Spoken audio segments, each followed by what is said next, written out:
سلام كمي تصنحوا كورات تغاتاتلتي نزل ساعة زحرنا يوم حصرتن اواناون زولنا يوم زيناتات حجنا لكم متينا لنا نختكاتلنا دما نعدم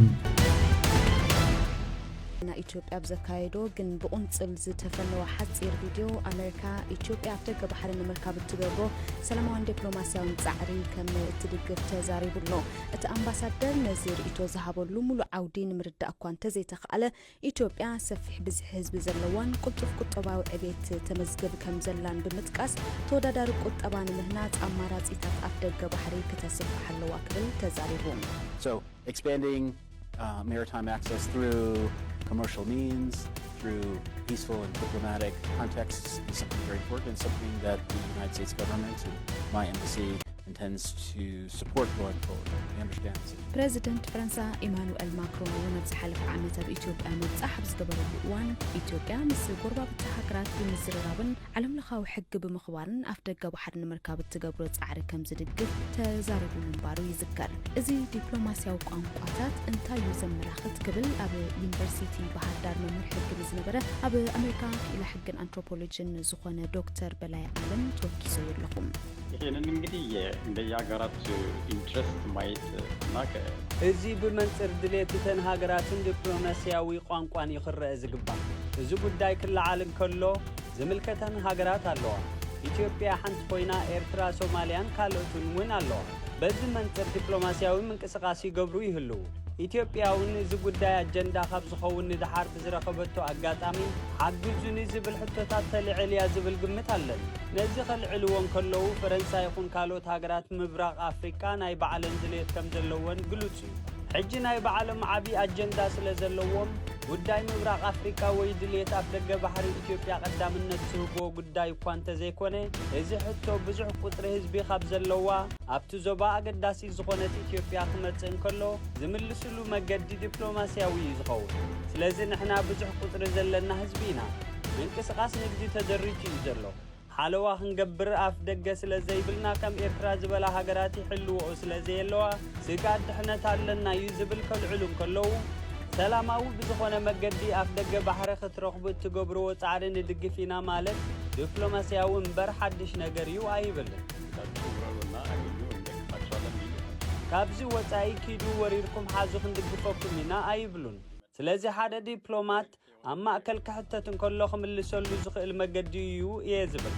እዚ ግን ዲፕሎማሲያዊ ብዝኾነ መገዲ ከተፈጽሞ ዝከኣል ድዩ ዝብል ምርኣይ ኣገዳሲ እዩ ንኣብነት ሕጂ ንኣሜሪካ ዘጸግም ምስ ኤርትራ ዘሎ ናይ ቃል ዘይምቅዳው እዩ ስለዚ ኢትዮጵያ ብሰላማዊ መገዲ ኣፍደገ ባሕሪ ንኽትረክብ ኣሜሪካ ብኸመይ እያ ክትሕግዛ ኣሜሪካን ኤርትራን ሰላማዊ ዝኾነ ዝርርብ ኣለዎን ዶ ዝብል ክዝንጋዕ የብሉ ስለዚ ኣብ መንጎ ክልቲአን ሃገራት ቅዱው ዲፕሎማሲያዊ ርክብ እንተሃልዩ ንዕኡ ተጠቂማ ንኢትዮጵያ ክትሕግዛ ትኽእል ነይራ ካብዚ ወጻኢ ምትፍናን እንተሃልዩ ግን ጸቕጢ እገዳ ዝበሉ መገድታት እዮም ክህልው ዝኽእሉ ብቐንዱ ግን እቲ ኣምባሳደር ከምዚ ዓይነት ርእይቶ ዝሃበሉ ዓውዲ ምግንዛብ የድሊ ዘቤታዊ ምትፍናን እቲ ሃገር ሓይሉ ስለ ዘሎ መንግስቲ ኢትዮጵያ ድምፁ ዓው ብምባል ብሜድያታቱ ደገፍ ኣሜሪካ ኣዋዕዊዕዎ ባህል እየ ካብኡ ወጻኢ ሕጂ ዓቢ አጀንዳ አሜሪካ ዝኾና ይመስለኒ ፕሮፓጋንዳ አርጎታል ባይነኝ መንግስት ኢትዮጵያ ኣብዚ ጉዳይ ዘንጸባርቆ ዘሎ ዝንባለታት በተደጋጋሚ ካብ ጎረባብቲ ሃገራት ሶማሊያን ኤርትራን ነቐፌታን ዲፕሎማሲያዊ ቅርታታትን ከስዕበሉ ይረኣዩ ንምዃኑ እቲ ሕዝብ ወገን ኢትዮጵያ ዝድለ ዘሎ ኣማራጺ ኣፍደገ ባሕሪ ካብቶም ካልኦት ዘለዋ ኣማራጺታት ብምንታይ እዩ ዝፍለ ክሳብ ክንደይ ኸዘላቕዩ ዶክተር በላይ ርእይቱ ይስዕብ ሰላማዊ በሆነ መንገድ ፑሽ ለማድረግ የባርጌኒንግ እዚ ጉዳይ ሰላማዊ ብዝኾነ መገዲ ንምድፋእ ተሰማዕነትና ሓፍ ክብል ኣለዎ ንህቦን ንቕበሎን ነገር ክህሉ ኣለዎ ሕጂ ኢትዮጵያ ክትህቦ ትኽእል ነገር ዘሎ ይመስለንን ንኣብነት ቅድሚ ሕጂ ኣብ ሶማልያ ሰራዊታ ተወፍር ነይራ ወነፂና ንሸይጥ ነርና ሕጂ እውን ከምዚ ዝኣመሰሉ ፈተነታት እዮም ዝረኣዩሉ ብፍላይ ኣብ ዘቤታዊ ጉዳይ ሸርፊ ወጻኢ ስለ ዘየለ ሓለዋ ድሕነት እቲ ዞባ ብምምሳል ንዕኡ ብምርባሕ ገንዘብ ናይ ምርካብ ዝግበር ዝንባለታት ይረኣየኒ እዚ ሓደገኛ እዩ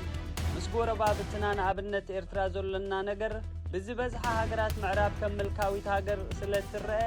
ኣብ ኤርትራ ነዚ ምልካዊ ስርዓት ብምውጋእ ኣብ ምእላይ ሓጊዝና ኢና ወይ ክንኣልዮ ንኽእል ኢና ብዝብል መልክዑ ጎንፂ ብምልዓል ክመጽእ ዝኽእል ደገፍ እንተሃልዩ ንምርኣይ ክትብለጸሉ ትደሊ ዘላ ይመስለኒ እዚ ጥዕና ዘለዎ ነገር እዩ ኣይብል ምክንያቱ ሓደ ህዝቢ ንህዝቢ ዞባ ዘረብሕ መገዲ እውን ኣይመስለንን ካልኣይ ውፅኢታዊ ብዝኾነ መገዲ ንምስራሕን ዲፕሎማስያዊ መገዲ ንምጥቃምን ከም ኢትዮጵያ ግዛታዊ ሓድነት ኣለና ዶ ዝብል ምርኣይ ኣገዳሲ እዩ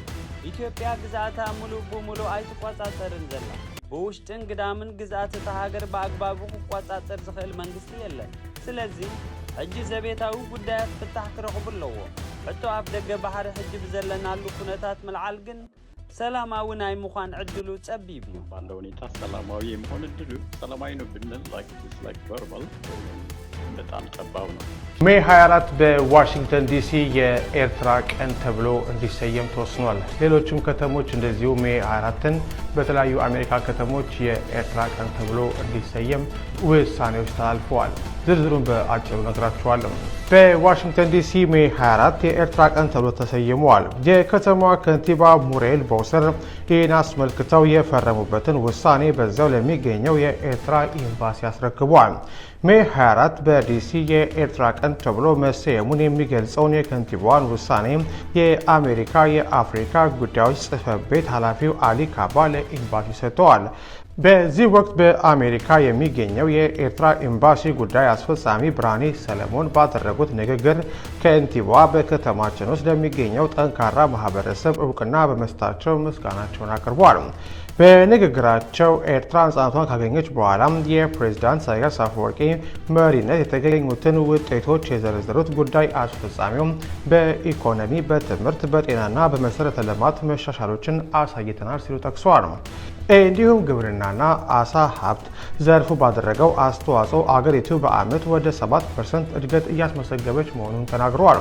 አገራቸው ከጣሊያን፣ ቻይና፣ ዩናይትድ አረብ ኤምሬትስ፣ ሳውዲ አረቢያ፣ ህንድና ደቡብ ኮሪያ ጋር የኢኮኖሚ ትብብር እያደረገች መሆኗን አስታውቀው ከአሜሪካ ጋርም መልካም ግንኙነት እንዲኖራት የምትፈልግ መሆኑን አስታውቀዋል።